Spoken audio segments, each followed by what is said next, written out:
Ah, l'amour. On en rêve tous, n'est-ce pas? On imagine cette rencontre magique, ce coup de foudre qui nous transporte. On pense que, quand on a trouvé la bonne personne, tout coule de source. Mais la vérité, c'est que l'amour vrai et durable n'est pas un conte de fées. C'est plutôt comme un magnifique jardin. Au début, les graines sont plantées, les premières fleurs apparaissent. Tout est beau, tout est frais. Mais si on ne l'arrose pas, si on n'enlève pas les mauvaises herbes, si on ne prend pas le temps de s'en occuper, ce jardin peut vite perdre de sa superbe. Il faut du temps, de la patience, beaucoup de tendresse. Votre relation, c'est un projet commun, une construction qui demande un investissement quotidien. Les papillons dans le ventre qui s'apaisent ne signifient pas la fin de l'amour. Au contraire, une phase plus profonde et plus solide commence. Mais pour que cela tienne, il faut en prendre soin, apprendre à se parler, apprendre à s'écouter, apprendre à se surprendre. Les couples qui durent n'ont pas évité les problèmes. Ils ont appris à les surmonter ensemble, main dans la main. Beaucoup pensent que l'amour est passif. Erreur. L'amour est un verbe d'action. La première clé, et sans doute la plus importante, c'est la communication. Ça peut paraître bateau dit comme ça, mais je vous assure que c'est le fondement de tout. Communiquer, ce n'est pas seulement parler de la pluie et du beau temps ou de qui va faire les courses. C'est oser dire ce que l'on a sur le cœur, le bon, le moins bon. C'est exprimer ses besoins, ses envies, ses peurs, sans attendre que l'autre devine. Non, votre partenaire n'est pas télépathe. Il ou elle ne peut pas savoir que vous avez passé une mauvaise journée si vous ne le dites pas. Il ou elle ne peut pas deviner que vous avez besoin d'un câlin si vous restez muré dans le silence. Parler, c'est bien, mais écouter, c'est encore mieux. L'écoute active, c'est une vraie preuve d'amour. C'est poser son téléphone, éteindre la télévision et regarder l'autre dans les yeux quand il vous parle. C'est essayer de comprendre son point de vue, même si vous n'êtes pas d'accord. C'est poser des questions pour montrer que vous vous intéressez vraiment à ce qu'il ressent. Par exemple, au lieu de juste dire « ça va », demandez « comment s'est vraiment passée ta journée ? Raconte-moi ». Cette simple différence montre que vous êtes pleinement présent et disponible pour lui, que ses soucis et ses joies sont aussi les vôtres. Et ça n'a pas de prix. Avec le temps, la routine peut s'installer et on oublie parfois de montrer à l'autre qu'on l'aime. On considère sa présence comme acquise. C'est là que les petites attentions entrent en jeu. Elles sont le carburant qui alimente la machine de l'amour au quotidien. Je ne parle pas de grands cadeaux extravagants ou de voyages à l'autre bout du monde. Non, je parle de ces petits gestes, de ces riens qui veulent tout dire. C'est le café que vous lui préparez le matin, juste comme il l'aime. C'est ce petit mot doux laissé sur la table de la cuisine avant de partir travailler. C'est lui envoyer un simple SMS dans la journée pour dire « Je pense à toi ». Ces gestes montrent à votre partenaire qu'il ou elle occupe une place spéciale dans vos pensées, même quand vous êtes séparés. C'est une façon de dire « Tu es important, pour moi », sans forcément utiliser les mots. Pensez à ce qui lui ferait plaisir.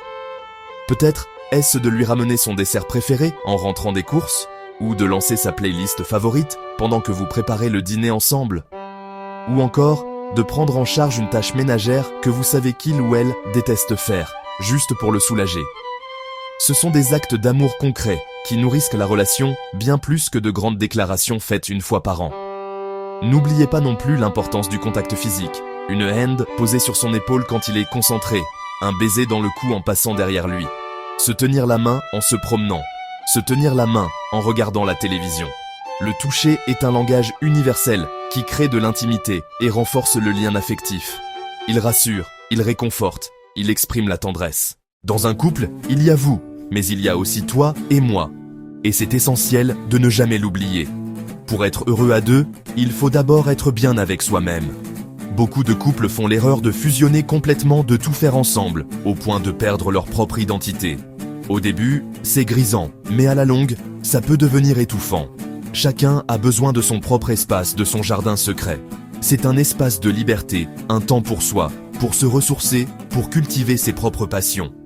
Cela ne veut pas dire que vous vous aimez moins, bien au contraire.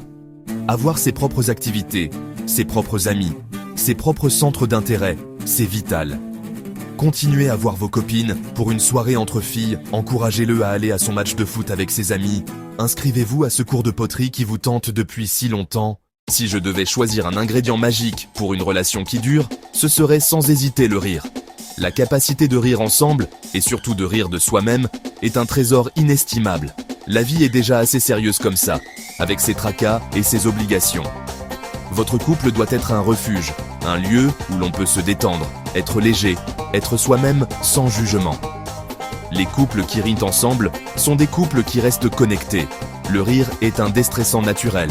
Il désamorce les tensions et crée une complicité instantanée.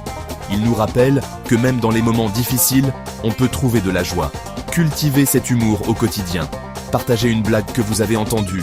Envoyez-lui une vidéo drôle. Rappelez-vous des anecdotes cocasses de votre passé commun. N'ayez pas peur d'être ridicules ensemble. Chantez à tue-tête dans la voiture.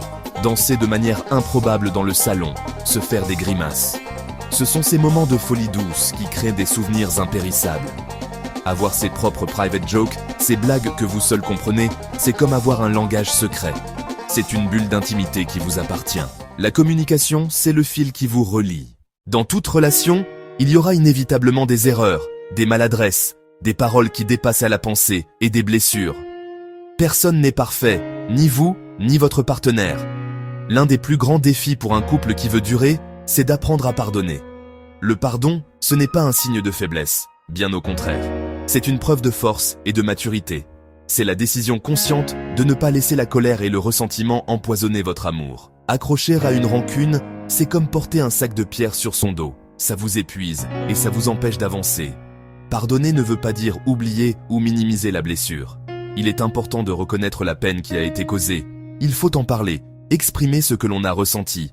L'autre doit pouvoir présenter des excuses sincères, montrer qu'il comprend le mal qu'il a fait. Mais une fois que cela est fait, le pardon est un choix. C'est choisir de faire passer l'avenir de votre couple avant la douleur du passé. C'est décider de faire à nouveau confiance. Nous voilà au terme de notre petit voyage au cœur des relations heureuses. Si vous ne deviez retenir qu'une seule chose, ce serait celle-ci.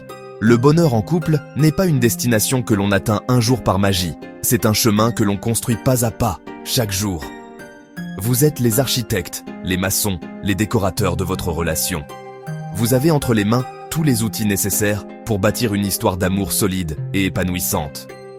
La communication, les petites attentions, le respect de l'individualité, le rire, le pardon sont les briques et le ciment de votre édifice amoureux.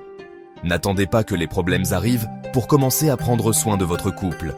L'amour, c'est comme la santé, il vaut mieux prévenir que guérir. Intégrez ces conseils dans votre routine, faites-en des habitudes.